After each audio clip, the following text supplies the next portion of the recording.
the 13th of 19 candidate forums for the 2021 general elections in the Cayman Islands, being hosted by the Cayman Islands Chamber of Commerce in association with Foster's. My name is Mike Gibbs, and I have the honor of being the current president of the Chamber of Commerce. I will also be one of the panelists asking the questions this evening, along with Mr. Chris Duggan, a past president of the Chamber. I'd like to begin my opening comments by welcoming West Bay West candidate, Mr. Mario Ebanks, and thanking him for accepting the Chamber's invitation to participate in this forum. Fellow candidate Makiva Bush did not accept our invitation. Mr. Ebanks, your willingness to appear on tonight demonstrates to voters that you take the democratic process seriously and are ready to respond to a series of questions on the top issues as identified by a recent online Chamber survey. More than 400 responses and more than 200 questions have been submitted via that survey, and these will help to frame the questions for this evening's forum. There's certainly not enough time to ask all the questions, but we will do our best to cover the topics that have been identified as the most important to the Cayman Islands and the West Bay West constituency. When the Chamber was established in 1965, the goal was to create an organization that supports, promotes, and protects the interest and welfare of its members and the wider community. Being nonpartisan, we have hosted forums every election year since the 1988 election. So for 9 elections, we have provided members of the community with an opportunity to hear from their candidates and educate themselves before Election Day. These forums have taken weeks of planning and preparation, with all the credit going to the hardworking Chamber staff, but would not have been possible without the financial support of our sponsors: Foster's, Affinity Recruitment, Bodden's Legal and Corporate, and DART, so a very big thank you to them. I would also like to extend a wholehearted thanks to our media partners: Cayman Mile Road, Cayman Life TV, Radio Cayman, Government Information Services, and ICCI FM, for agreeing to broadcast tonight's forum. It is the first time that we have live streamed the forums on the internet, and we hope that this new format will enable even more people to watch them in the comfort of your home. It is now time to begin this evening's forum. I will therefore turn the proceedings over to Mr. Will Pinot, CEO of the Chamber, who will serve as this evening's moderator. He will explain the rules of the forum and introduce tonight's West Bay West candidates. Good evening, Mr. Ebanks. Good evening, Will. Rules for tonight's forum are as follows. You'll be asked a series of questions, and you'll have 2 minutes to respond to each if you choose to do so. And at the conclusion of the forum, you'll be allowed 2.5 minutes for a closing statement. Now I'm going to read a brief biography of our candidate, Mr. Mario Ebanks. As an 8th-generation Caymanian, Mr. Ebanks has always been a keen advocate and servant leader, working effectively for various community and public policy advocacy initiatives. He holds a bachelor's degree in business administration with a major in international finance and marketing, a minor in economics and public affairs, and a master's degree in business administration. He was the first Caymanian manager of the Cayman Islands Chamber of Commerce in the late 1980s, the youngest country manager within ESSO, Caribbean, and Central America in the early 1990s, and a senior assistant permanent secretary in the Ministry of Community Development in the late 1990s. He served as the first Director of Labor and Pensions, and until putting his personal interests and career on hold to run, he was the Chief Human Resources Officer at the Cayman Islands Airports Authority. A man of Christian faith with an impeccable record of integrity and adherence to family values, he has a proven track record in senior responsible roles in both the private and public sectors as a community volunteer and advocate. He was a past president and founding member of the Overseas Students Association and the Cayman Islands Society for the Human Resource Professionals, as well as past president of Rotary Club of Grand Cayman Central and Junior Achievement. Welcome, Mr. Ebanks. Thank you very much. We're going to take a short commercial break, and when we return, we begin the questioning for this evening. Please stay tuned.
for West Bay West. Now turning over to President of the Chamber, Mike Gibbs, to begin the first round of questioning. Thank you, Will. And again, good evening, Mr. Ebanks. Good Welcome. evening. Thank you. First question. Why have you decided to run in this year's election, and what qualities do you possess that make you the candidate of choice for West Bay West? Thank you very much, President Mike. Good evening, everybody. I thank you for the opportunity to be here. As the manager of the Chamber of Commerce in 1988, when the candidates forums begun, I'm happy to be here 33 years later and 9 elections later and being a candidate in this forum. I am running in this election with a number of objectives in mind. I have 40 years of professional experience as well as being a servant leader, as Will just mentioned in your introduction. And one of my reasons for running is that the track record of my opponent is such that I don't know how many times he expects to breach the public trust and to get reelected. And I believe that also in this election, character is on the ballot. Decency is on the ballot. Integrity is on the ballot. And ethics is on the ballot. So I'm here today after my opponent has been removed from Executive Council and Cabinet twice. My primary objective and my committee is to remove him from the House of Parliament. That's our objective. And aside from that, the second and equally important reason for my candidacy is that COVID-19 allows us the opportunity to reset, to press the reset, and to look at building a better future for these islands. I want to be at the table. I want to be at the table negotiating the future of this country. And I believe with my qualifications, with my various certifications and designations, my experience in senior roles in the public and private sector, I can work with all sides. I can also work with all demographics and all cultures. I believe I'm an excellent project manager. I can get things done. I work easy with people. I'm a good, easy person to work with.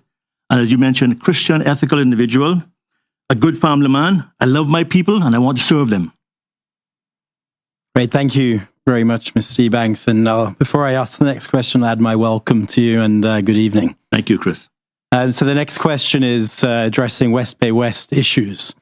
What do you consider to be the most immediate need for West Bay West? And how would you intend to address this need if elected? The needs of West Bay West are no different from the needs of West Bay in general. But West Bay West in particular, we have coastline on our West Point Road in particular. That the view of the ocean, the beautiful ocean, is becoming eroded because of large buildings and tall buildings. And also there's a couple of beach accesses there that are totally inaccessible. I believe that we need to look at a development plan that's going to look at all those issues. West Bay West, there's no hurricane shelter. And so we live close to the coast part of West Bay West. If there is a hurricane or a major disaster, the people have nowhere to run if their homes are not able to sustain them. And the other area is family and community. There's a growing population. Young people are at risk. We have a situation where children are going to school without proper meals and nutrition. I believe that all of those issues are those that impact all of West Bay. But West Bay West in particular, I've gone to areas, Chris, where people are living in their boats on dry land. People are barely getting by. People have low wages and they have difficulty getting jobs. Those are the kind of issues that inspire me to be a candidate. West Bay West is a wonderful area. It's very diverse, actually. It covers a broad demographic of people, different incomes, wonderful people. I really have enjoyed, not just in this election, but for the last 20 years. I lived in West Bay West for the last 28 years with my wife. Enjoyed the people there. I want to serve them. I want to work with them. I want to create a district council where we can work together, empower people, and build a better West Bay West. I'll give you A second to grab your and take a breath before we pass the next question. Appreciate that. Moving from West Bay West to more national issues, apart from reopening of our borders, what are the top two national issues that you intend to raise with the new government and hope to achieve during the next 4 years if elected? In regard to opening of the borders, thank God our country is safe. We have a good partnership with the UK and with our private sector and public sector in relation to the vaccine program.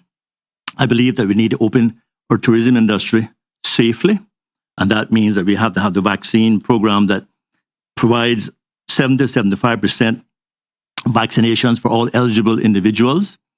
But I believe also that in regard to the other issues facing our country, as I mentioned in the outset, we need to also look at where we want to be in the future. And so in my plan, in my manifesto, and the manifesto of my committee, we have something called Vision 2050. You know, we had Vision 2008 years ago. I'm looking at Vision 2050. We will look at all of the aspects of development, population, environment, culture, commerce, immigration, population, everything else. Pull it all together, right? So we need to have a proper development plan for the country. There's no need of there's no good of reopening the economy and continuing the same way we were before COVID. Because before COVID, we were reaching the melting point in many areas. So we need to plan, and we need to take a step back and say, where do we want to be? What do the children want us to do?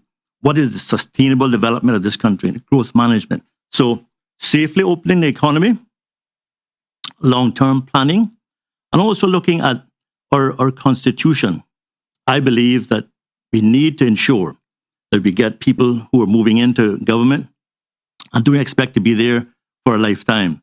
And my proposal would be to have a limited term of 20 years where individuals can serve no more than 20 years as a member of parliament. Right now we have an 8-year term for the premier, but limited term is very important.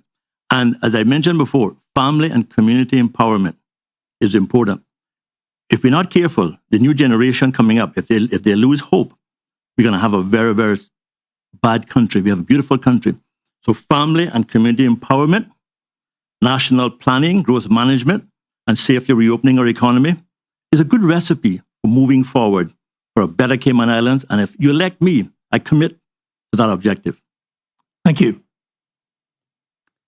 Right. The next question is again on a national issue, and that's education and what your vision for education is. So what is your vision for a successful education system in Cayman? What does it look like? What steps can we take to get there? And how will that success be measured?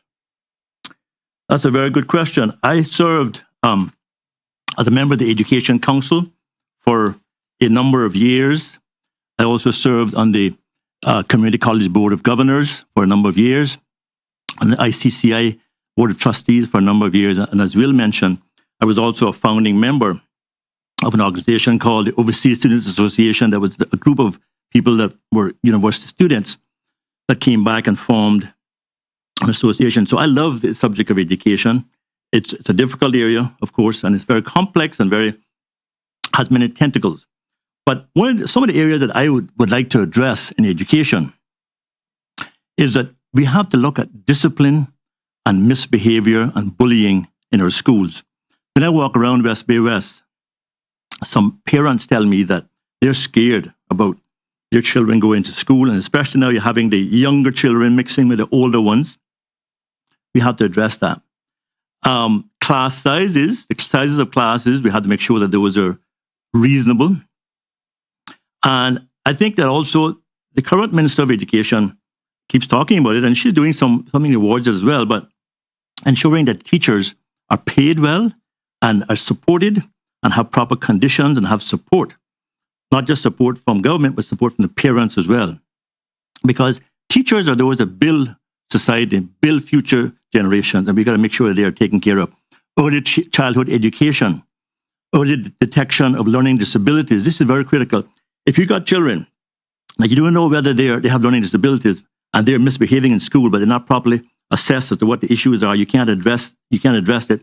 And then also it ends up that their future is compromised because they can't compete.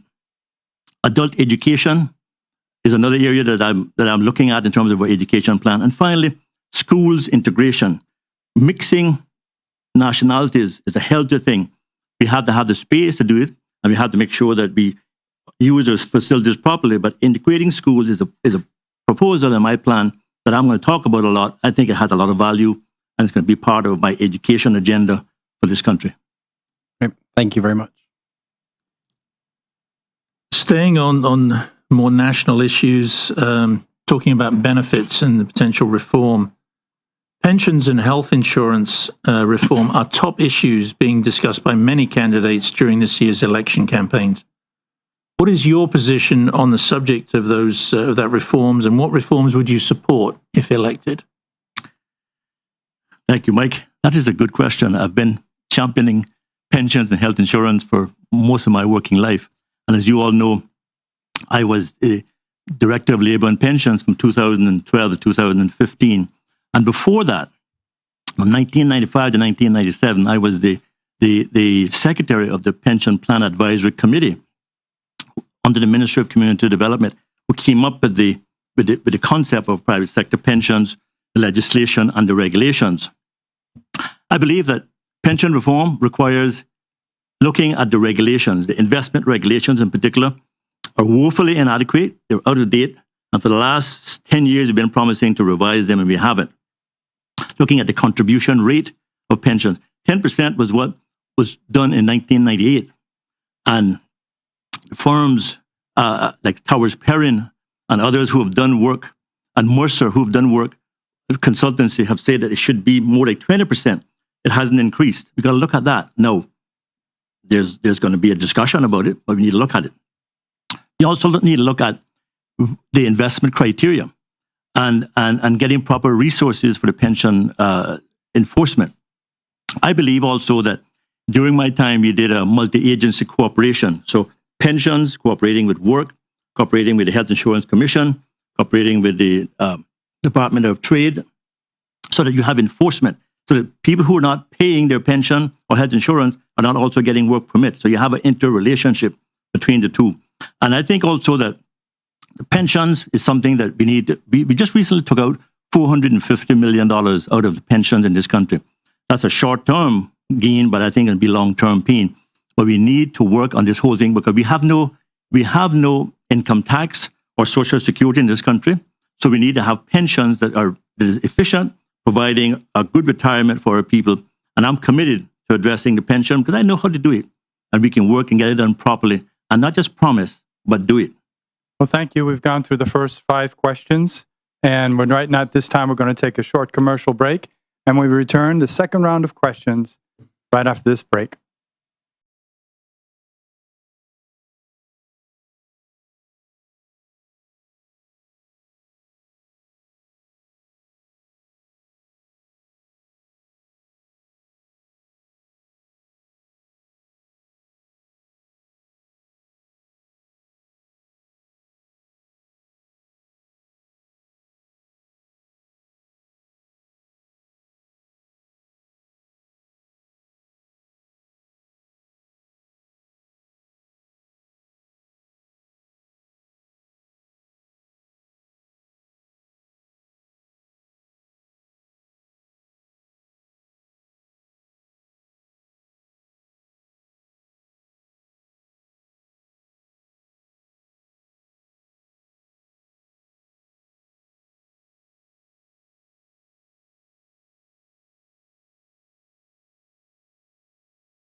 Welcome back to the Chamber of Commerce Candidates Forum for West Bay West. I'll now turn it over to past President Chris Duggan for the next round of questions. Great. Thank you, Will. So the next question is going back to the district and the subject of district advisory councils. What is your view about establishing a district advisory council? Explain if you do intend to establish one if elected. And if yes, please explain the process you will use to establish the council and the role that the council will play in West Bay West. Thank you, Chris. I support the district councils. They are now a creature of legislation. I think we have to do it. The district councils or constituency councils, I am not 100% sure whether we should have one for every electoral area, because you'll have 19 throughout the country. It may be that we need to have them during the geographic districts rather than the electoral districts. I'm not sure about that. I have to think about that a bit more. But in terms of how to structure it, is that it needs to be done democratically. We can't have the government appointing people to be in the council. It has to be done democratic. The district councils are supposed to be the ones that advise the MPs in that district or in that constituency. It allows people to feel empowered. It allows people to be involved. It also allows succession planning. I plan to be, if I'm elected on the 14th of April of this year, I plan to serve no more than 8 years. If they want me beyond that, then we can talk. But my wife says 8 years. So a district council allows for succession. We can find people within the district council who want to be MPs and they can be mentored to move into that role in the future. Under my plan, we're going to put in place a new law, a new act called a Family and Communities Empowerment Act.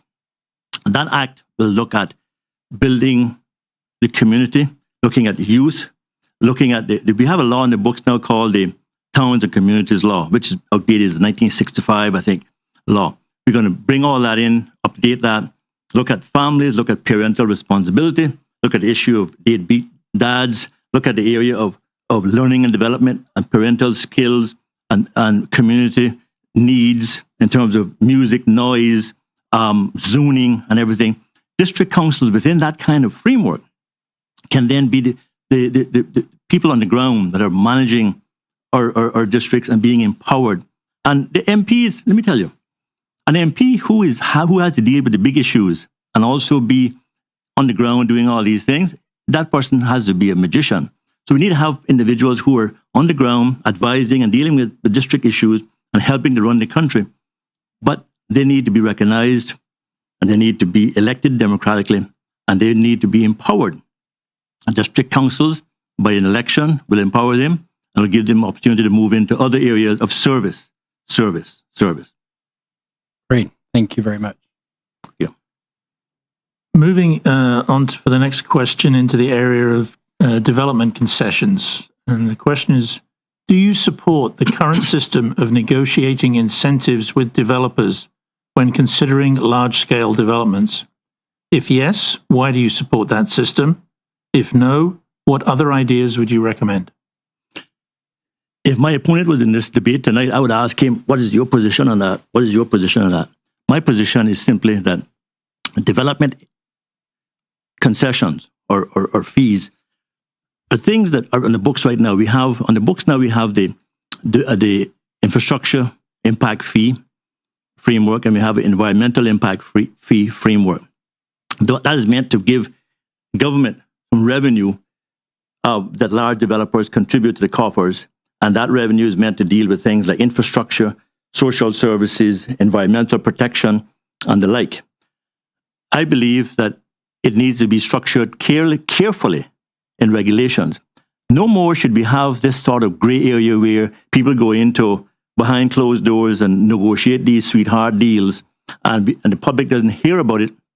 And when they hear about it, we realize that we have left so much money on the table that could have been invested in our young people, in our education system. So I believe that right now in this country, in these islands, we have the construction industry is mushrooming, it's ballooning. If you look from the West Bay Cemetery, West Bay Road to the Georgetown Cemetery, you probably count 8 large cranes and 10, 12-story buildings being done in some cases. That's good in a sense, but who are we developing for? We need to have the developers and investors contribute towards our country, contribute towards infrastructure and environment, contribute towards social welfare so that their investments are also protected because they're building a better country. And giving them all these sweetheart deals and concessions at this time, at this particular time, when the country can be selective, is irresponsible, reckless. And I want to say that there's other words I could use, but I would prefer to have it where it's structured in regulations, it's clear what it is, investors know what it is, and if they want to come, they have to pay those fees. If not, they can go somewhere else, or they can go another part of the island, or they can go to the sister islands, providing it's responsible development. But this thing about sweetheart deals, I'm not for it. I am for promoting sustainable growth, not long-term gain. Short-term gain for long-term gain. I'm here about the long-term best interest of these islands. Thank you. We'll let you get a sip of water there. But the next question is going to get your views on a potential ministerial position if elected. The question is, would you accept a ministerial position in the new government if one was offered to you? And if yes, which ministry do you feel best suits your skills and your qualifications? Chris, if elected, I should say when elected. I like to say if, but people say I should say when. I am prepared to be Premier, Deputy Premier, Minister, MP, Parliamentary Secretary, or whatever the public wants me to do or what the House wants me to do. If, in terms of a ministry, I have had such a broad exposure in many areas in the public and private sector, in so many different industries, that I could take a number of those ministries. But the one that I really would love to serve in, where I think I can offer benefits and contribution in the shortest time possible, because we don't have a lot of time. I only have 8 years, and I want to do as much as I can in 8 years, God's willing, is the area of labor or employment relations, human capital development, and commerce. I have been the Director of Labor and Pensions. I have been an advocate for labor and for the working man for a long time. I am an HR professional, and I have always had a great interest and commitment into the area of training and human capital development. So that would include work and immigration as it is now. Labor would include the existing labor department, and also commerce, which would be the Department of Commerce and Investment, because I like business. I've been a Chamber of Commerce manager. I understand business. I understand what makes things work. The last thing you need is somebody who is going to get in there and just be a bureaucrat, or somebody who's not going to look and have an open mind. But West Bay needs a minister, at least one minister, maybe two. But my opponent, he says he only wants to be a speaker. I want to be a minister. I want to work. And I hope that if we can get seats in West Bay West, West Bay North, and West Bay West, maybe have two ministers, but at least one. I'm willing to be a minister, and I have the experience to do it, and I will do it if I'm elected. Point blank. Thank you very much. Moving on to the topic of cost of living, I know you've touched on it in certain areas already, or certain elements of it. So what proposals would you recommend to the new government to reduce the cost of living and to improve the quality of life for all residents in the Cayman Islands? Boy, Mike, you hit me hard tonight. That's okay. That's fine. Thank you for the question. Cost of living, everybody's talking about it. This is a discussion on all these forums and on public meetings. First of all, I don't have the silver bullet. I don't have the answer to everything. What I will do, if elected, is I will work quickly to develop a think tank, a group of people who are going to, from the private sector and public sector and across society, who are going to look at all of the issues in relation to cost of living.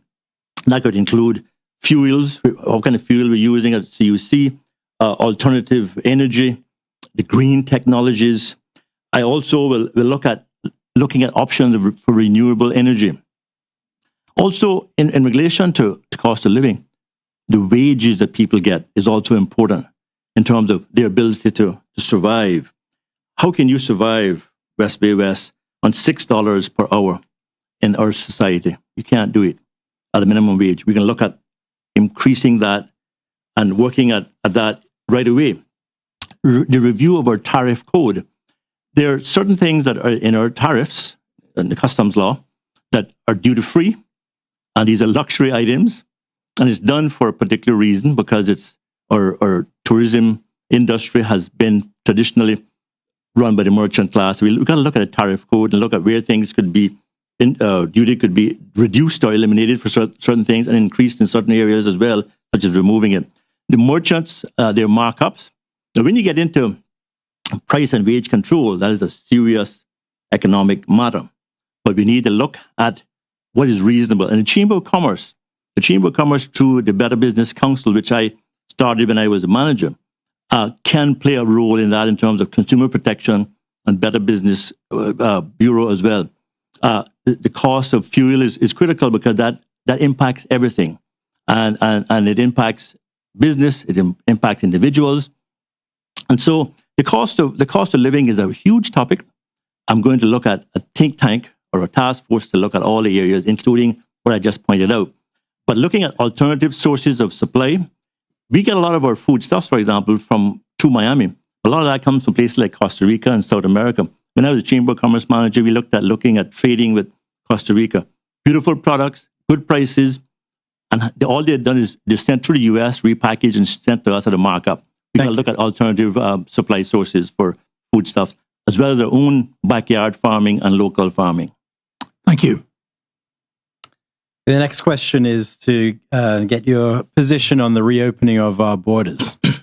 The tourism industry is an important pillar of the Cayman Islands economy, with many small tourism-related businesses suffering significantly as a result of the closure of our borders.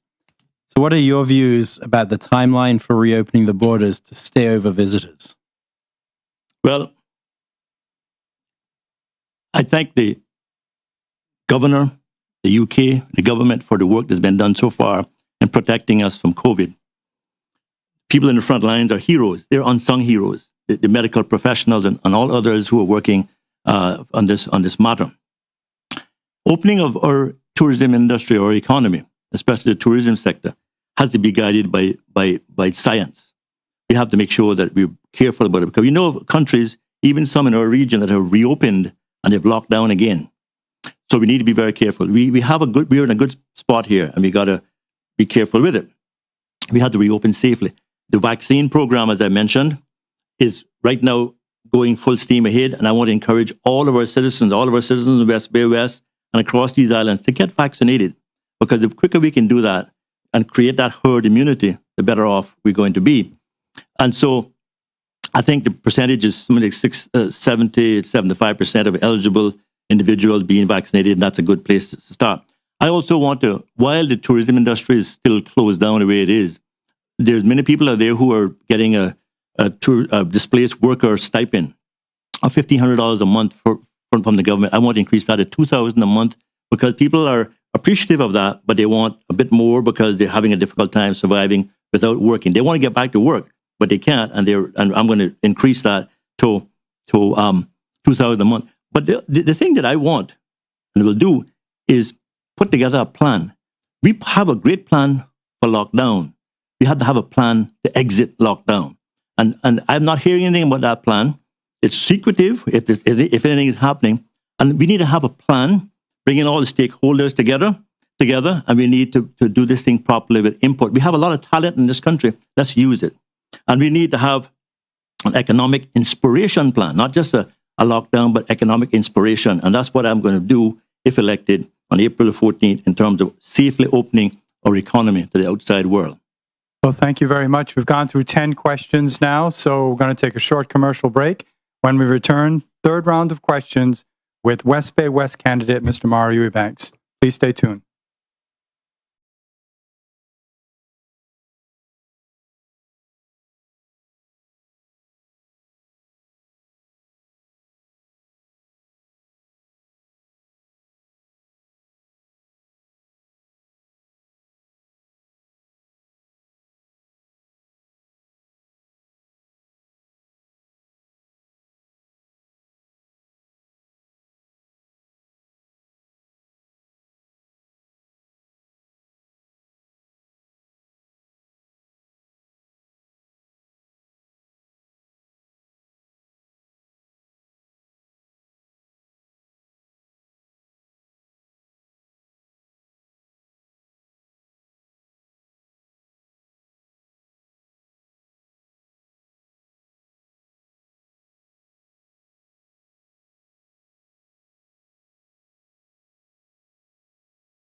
Welcome back to the Chamber of Commerce Candidates Forum for West Bay West.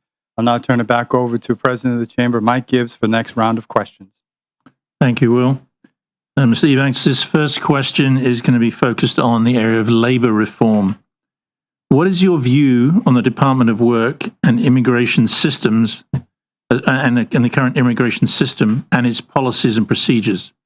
What areas, if any, would you seek to address to encourage more Caymanian employment?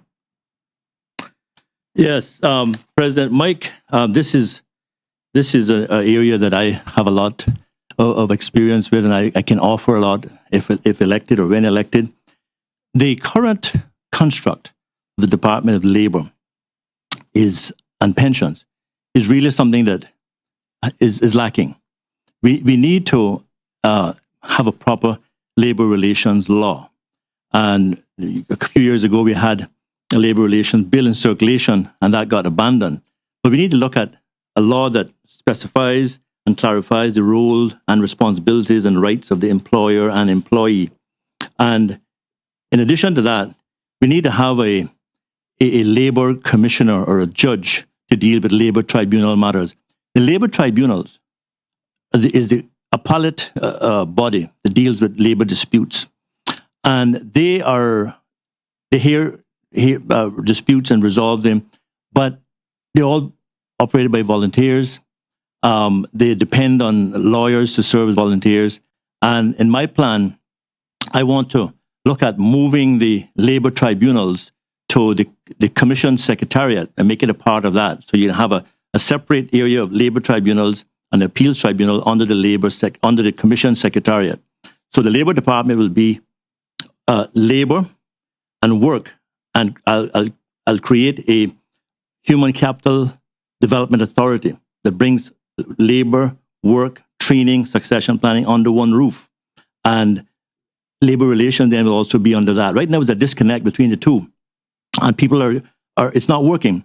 So we are going to reform that, and we're going to ensure that work, W-O-R-K, is actually working, W-O-R-K-I-N-G, because the current system is just a name change, but we need to have proper resources, laws, and policies. This government has not said what the policy is that they have on training and development. We're going to do that, and we're going to create an authority to carry it out effectively. And if I'm elected, within 2 years, we're going to have an authority working, and we're going to have a combined system that is fit for purpose and helping our people.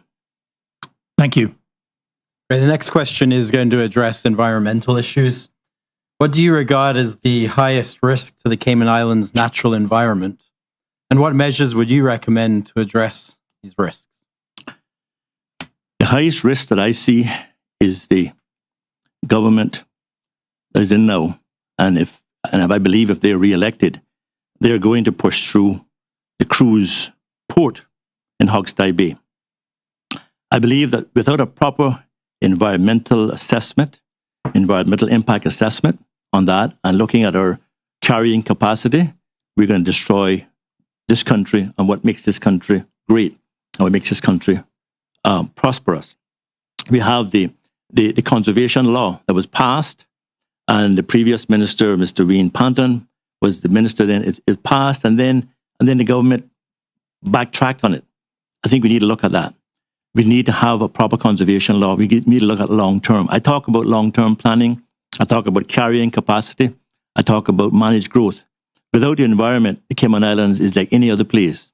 We're really threatened now. We have mangroves that are being destroyed. And mangroves really is what sustains our coast and keeps us safe. If we remove all our mangroves, we're going to just be washed away. Washed away.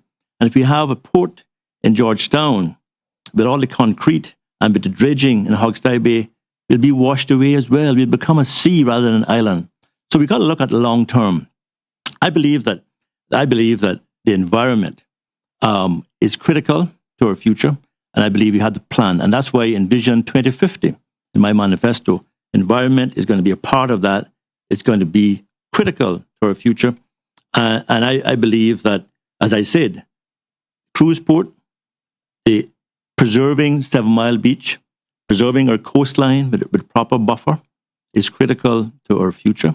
and Vision 2050.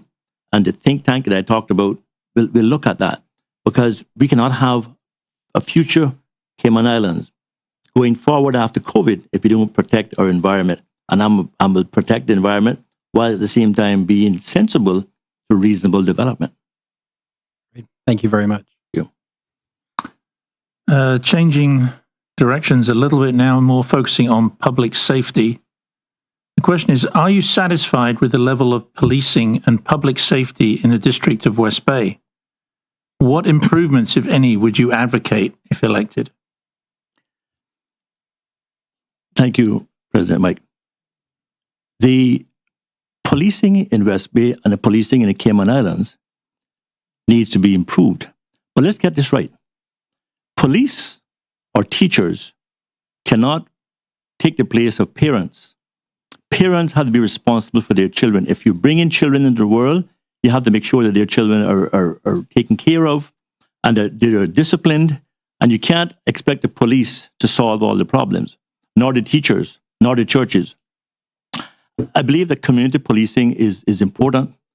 We have a community relations officer in West Bay West, and in my neighborhood of Coral Gables. This gentleman is very attentive, but he's only one person. And we need to have a strategy. We have people or organizations like the Special Constables who go out there, and I know the past President Chris Duggan is a member of the Special Constable. They go out there and do work. And I think also that we need to ensure that they have equipment, that they have technology, they have access to assets that they can deploy quickly, and that people have confidence in them. We need to have the police officers that have the time and the interest to know their people. People will trust them, so that when they have complaints or intelligence, they feel safe to pass it on to the police. Police should not be driving by and seeing people committing a crime and not stop and at least talk to them. We don't want police to be out there like the Gestapo.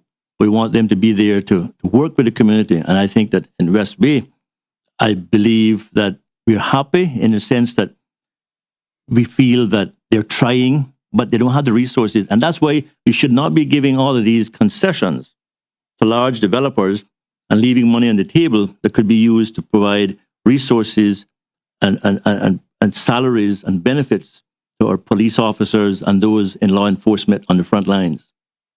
Thank you. The next question is addressing the matter of economic diversification. Financial services industry in the Cayman Islands continues to come under significant external pressures. And some people think that the tourism industry may never actually get back to pre-pandemic levels. With this in mind, what are your views about diversifying the economy, and which areas would you support and encourage with this diversification? Yeah, Chris, I think that we have two industries, hospitality and financial services. And I spoke about tourism previously. But in financial services, I think one of the areas in our manifesto is that we're going to promote and protect the financial services industry. The Cayman Islands, as one of the world's first-class financial services centers, has done everything possible to comply with the EU, the OECD, the FATF, and all those international agencies. We set the stage. We're actually better than a lot of them, but yet they keep putting us on black lists and gray lists and white lists and all this stuff. We need to become much more proactive with selling our story, with communicating our story to the international media. We need to be proactive and assertive in telling the international entities like the EU and FATF and those what we're doing. I think we all know that they are jealous of the Cayman Islands. So we need to be smart and we need to communicate our position. We need to be out there in all the media houses. We can't do it now because we can't travel, but we can do things electronically and we can be present in the world in terms of promoting ourselves as a financial services industry. The economic substance legislation, for example, gives us the opportunity to create more opportunity locally for our people. And I am keen under our new Human Capital Development Authority that careers in the financial services industry, the Caymanians are given opportunities to reach their full potential. One of the things that I want to do under our plan is to create a national centralized data repository. What that means is that all the banks require you to give information, your electric bills and your due diligence stuff every year. Why can't we have one source for all that, and the banks can share that, confidentially, and we'll have a much more vibrant and a less red tape in our industry, but also comply with international best practice. Why can't we do that? Right. Thank you. And the last question of this particular segment focuses on affordable housing. And what strategies would you support or propose to ensure that there is affordable housing for residents in West Bay? When I was in the Ministry of Community Development, I was there when the first government guaranteed home mortgage scheme was introduced. I was not the minister; my opponent was. I want to make that clear. But we introduced that scheme. I was the senior assistant permanent secretary for the ministry. I did a lot of work around that. In West Bay, we have a number of housing schemes. We have a place, Apple Blossom Village in the Birchery Hill area. We have the Lighthouse Gardens. We have Frank Hall homes that have different developments in West Bay. And, one of those developments, when my opponent was lead of government business, they brought in these prefab metal homes that they brought from wherever they got those from. And those are rusting away now in that area in Birchery Hill. And that area is fantastic for development. We need to remove those homes and put proper homes down there.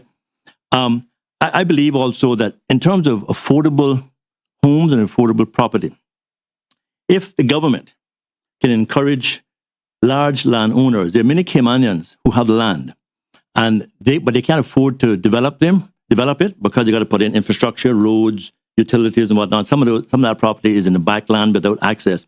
If government could provide incentives for those individuals to develop that land, they could sell property to Caymanians. Because what's going to happen otherwise is that big developers or big investors are going to come in and buy all that land, and then it'll never be within the reach of Caymanians. The other thing is that government perhaps could buy some land itself and develop it with infrastructure and make it available to Caymanians, young Caymanians, because right now you can't find a piece of property for less than $65,000. But if you have it where it's subsidized, it could work. The other area under my plan for housing is that the point system under the PR regulations provides points for people to own land and real estate. That is becoming a problem because the people who are applying for PR are taking up all that land, and the prices are going up, and young Caymanians are going to have it more difficult to purchase affordable land under the PR point system. So we're going to change that if elected. Well, thank you again. We've gone through 15 questions. And so right now we're going to take another commercial break. And when we return, we're going to have the final round of questions for this evening. Please stay tuned.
Welcome back to the Chamber of Commerce Candidates Forum for West Bay West with Mario Ebanks. Now I'm going to turn it over to Chris Duggan for the next round of questions. Thank you, Will. So the next question is talking about sustainable development, and you've touched on a little bit of this already, but what is your definition of sustainable development? And would you support the development of a national plan for the Cayman Islands like Vision 2008? Yes, thank you, Past President Chris. Sustainable development is a term that's defined, and it means that you develop today without compromising the opportunities for future generations. That's what sustainable development means. And it also encompasses carrying capacity, growth management, and the like. And so my plan, if elected or when elected, whatever you like, I prefer when, but I'm not going to be presumptuous, is to create a plan called Vision 2050. Vision 2050 is going to be an update to Vision 2008, where we are going to look at pulling together a cross-section of people from these wonderful 3 Cayman Islands. We've got so much talent in this country. People of different nationalities, cultures, and demographics who have a lot of talent, who want to be involved. We're going to pull people together. We're going to create a new vision, Vision 2050, that looks at the long term. And that plan will encompass all aspects of development, all aspects of the environment, culture, heritage, education, population, and everything else, where we have a shared common purpose, where everybody contributes. I've always believed in the proverb that if somebody writes something, they will underwrite it. If people are involved in developing something, they're gonna work and make sure that it's successful. In our plan, we're all about inclusion. My campaign is about ideas, solutions, and a better vision. And Vision 2050 is really a Vision 2020 because we're going to make it perfect. We're going to look at all of these aspects. We're going to involve people. We're going to be open-minded, but we're also going to preserve the core, but stimulate progress. We're not about shutting down or about making it more red tape. We want to make sure that investors are successful, but our people are protected and our people get something out of this development, because after all, that's what we do it for. Our people must have the benefit of development. Great. Thank you. For the next question, we're focusing on the youth. And the question is, what do you regard as the top 2 issues facing our youth of today, and how do you intend to address these concerns if elected? Our young people are feeling the pressure because they see a future where the stress and their opportunities are becoming squeezed, simply because we are rushing along in a headlong rush for a population of 100,000 people. We're looking at buildings rather than a system, or about building a country. We're looking at just concrete in terms rather than qualitative development. And so our young people, we have to give them hope. And if we allow them to become educated and to give them the foundation in the family, where we're going to create parental support, it's no secret that when you have a child who does not have parental support, that child is really off to a bad start. And we need to ensure that we give parenting skills. Parents are involved in the PTAs of their schools, and they're there for their children. The other area that I feel is a area for young people is scholarships and training. Young people are going off on scholarships, whether it's for local universities or overseas, but there's no shepherding of them to make sure that there's a plan for them when they return, that they have a job, and that somebody knows that they're even coming back. So looking at developing our people is critical, but ensuring that they have the support from the family and their parents, and giving them that support is critical. And that's why in our Family and Communities Empowerment Act that we will put forward, which is on our manifesto, talks about all of these areas and talks about looking at children who are at risk, those who have learning disabilities. And if you have learning disabilities, you compromise, and we have to make sure that we detect those and provide the the support for them to get over those disabilities and be able to reach their full potential. Thank you. The next question addresses constitutional reform. And again, I know you've touched a little bit on this already. So do you support constitutional reform, including the introduction of term limits for members of parliament and ministers, as well as a recall provision? And why or why not? Thank you very much, Vice President Chris. Tonight I have spoken about a number of big issues. I spoke about Vision 2050. I spoke about the Family and Communities Empowerment Act. I talked about the new Labor Relations Act. I talked about the Human Capital Development Authority. Now I want to talk to you about the Constitution.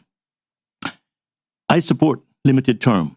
In our manifesto, I am proposing that we have a limited term of 20 years, or under the current construct of our Constitution, 5 terms of 4 years each. So 20 years is the maximum time that anybody can spend continuously, without a break, as a member of Parliament.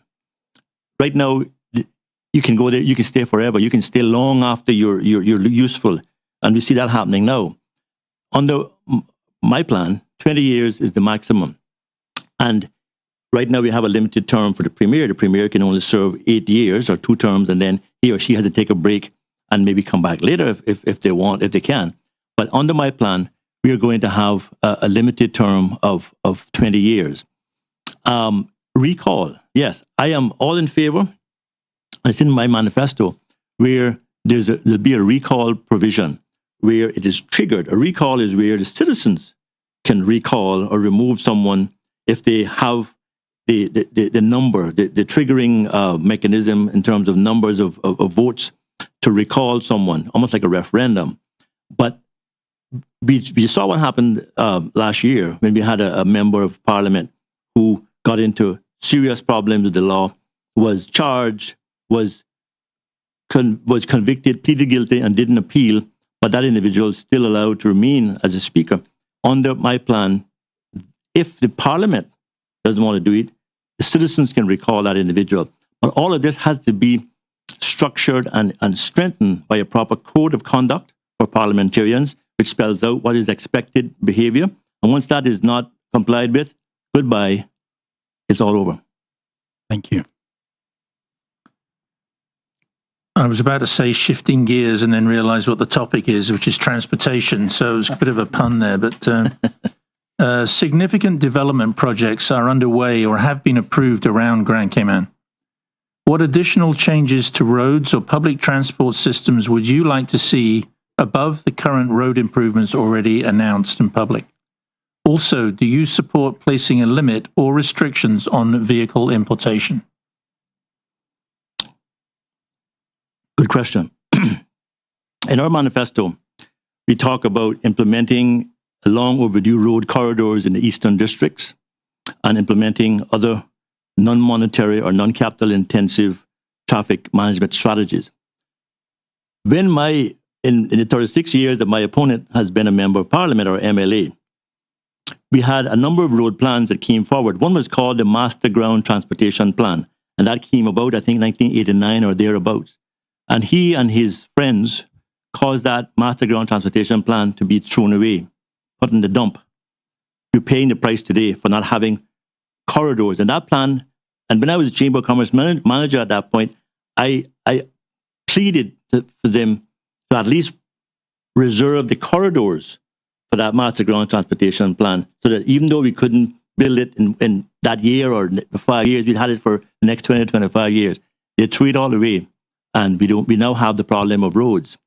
We're a small country. We only have a certain amount of land that can be developed that's available for roads. We can't put roads everywhere. And even if we could, with the current importation of vehicles and the current strategies, we're going to get gridlock. So I believe that we need to look at some other strategies, carpooling, public transportation, staggered working hours, flex time, all those kind of things. But the restriction on importation of vehicles is certainly also a strategy that needs to be employed. And whether it means that you limit the amount of cars that one household can have or one family can have, or whether you increase the import duties so that you make it difficult for people to get more than one, you could say, well, the first car is at X%, in the tariff code. But if you go to the second car, it's a higher one. Look, if we don't do it, we're going to may as well stay at home and walk to work in the morning because it's gridlock. If you're coming from the eastern districts, it is terrible. West Bay is okay, but once you get all those properties developed in West Bay Road, you're going to be potentially gridlock again. So non-monetary as well as other strategies and reducing importation of cars, all should be in the mix for a proper transportation strategy. Thank you. Great. I've got the pleasure of asking the final question of this evening. Before I do, thank you again for joining us and for all of your answers this evening. Thank you. The subject is about the potential coalition administration following the election. Many candidates in this year's election have identified themselves as independents. If elected, would you be prepared to join a coalition group or party? And if yes, which of the declared political groupings thus far would you be willing to align yourself with? I am an independent. I am self-funding my campaign, myself and my wife, and we are looking at what's best for this country. I am, as you probably know, I believe in ideology. I believe also in the party structure because it provides discipline and it provides openness. However, the current party structure has not worked. I was a member of the Progressives when my brother George actually got me into it in 2004, I think it was. And I rose to the first vice chairman of the Progressives until 2009, 2010. And I saw that it was not working, so I walked away. But I believe in the party apparatus, it has value. But I believe that the independents in this election, we have so many good independents, and we have people who are well-intentioned and they're bright and intelligent, and they can offer a lot. And I don't see any reason why the current group of independents working together cannot form a superior government for these islands. And, you know, in terms of who I would align with, my preference would be looking at ideology. What do they stand for? And we got to look at their manifestos. People may say, well, if you're elected, you're going to have to form a government within a week. We're starting that process of discussing now and pulling together some groups to discuss. But one thing is for sure, that the current government and its alliance will be found lacking, in my opinion. But if I am elected, or when I am elected, I will work for this country. I will work on the front bench or the back bench, and I will work with an alliance, if that is the case, to be able to serve my country. But I believe that we can form a good and a superior government using the independents, and I am going to pursue that to the fullest, and soon you'll hear some more about it. Well, thank you very much. We've concluded the question time for this evening, 4 rounds of questions. So right now we're going to take a short break, and when we return, Mr. Mario Eubanks will have closing statements. So please stay tuned.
We've reached the stage this evening where we have closing remarks from our candidate. So over to you, Mr. Mario Eubanks. Thank you. I want to invite the public of West Bay West to our public meeting tomorrow evening at 7 p.m. at the Club Inferno parking lot on Hell Road. We're going to have guest speakers. We're going to have a performance by a fine West Bayer, Rico Rolando. He's a singer and a homegrown Cayman artist. We're going to have great discussions, refreshments. I want to invite the public to come out to that meeting tomorrow evening. It's a campaign rally, but it's going to be clean, no mud, only facts, ideas, solutions, and a better vision. I want to end by referring all of us to our Constitution, Constitution Order 2009, which in the preamble says as follows, that we affirm our intention to be a God-fearing country based on traditional Christian values, tolerant of other religions and beliefs. A country with an education system that prepares young people to assume leadership roles. A comprehensive healthcare system. A community protective of traditional Caymanian heritage and the family unit. A country that honors and acknowledges the important contribution of Caymanian women during the absence of the seafaring men. A country that manages growth and maintains prosperity while protecting its social and natural environment. A country that respects, protects, and defends the environment and natural resources as the basis of its existence. A country that fosters the highest standards of integrity. This, ladies and gentlemen, comes from our Constitution. And that's why I'm running in this election, because our Constitution needs to be in the guardianship of people who take it serious and who can deliver on those very noble requirements. Ladies and gentlemen, it's time for a new, prepared and experienced member of Parliament to represent you in West Bay West. It's time for you to elect someone who you can be proud of, someone who will be an exemplary role model, someone who will not embarrass you publicly or privately, someone who is going to be serving the people of West Bay West, fully representing you and fighting for your causes and the causes that are important to you. Our campaign looks at embracing the future challenges and solutions, preparing a lovely West Bay West and our beloved Cayman Islands for a dawning of a better future. West Bay West, you have a choice on April the 14th, but if you elect me, I can assure you that you will not regret it. You've tried the rest, now elect the best. That's me, Mario Ebanks, West Bay West. I appreciate your support. Thank you very much. God bless you and God bless these Cayman Islands. And thank you to the Chamber of Commerce for this opportunity. Thank you. I'll now turn the proceedings over to President of the Chamber, Mike Gibbs, for some closing remarks. Thank you, Will. On behalf of the Chamber Council and staff, I would like to thank West Bay West candidate Mario Ebanks for participating in this evening's forum. And I trust that the forum will help voters in that constituency to determine who to vote for when you go to the polls on the 14th of April. I would also like to thank Foster's for their major sponsorship of the Chamber's candidate forums, as well as Affinity Recruitment, Bodden's Legal and Corporate, and DART. If you're interested in viewing more of the Growth Matters video series that have been playing during tonight's commercial breaks, they can be accessed at growthmatters.ky. Please join us tomorrow evening, Thursday, as we welcome Raoul Nicholson Co. and Andre Ebanks from West Bay South. Thank you for tuning in, and I hope you will join us tomorrow evening at the same time. Good night.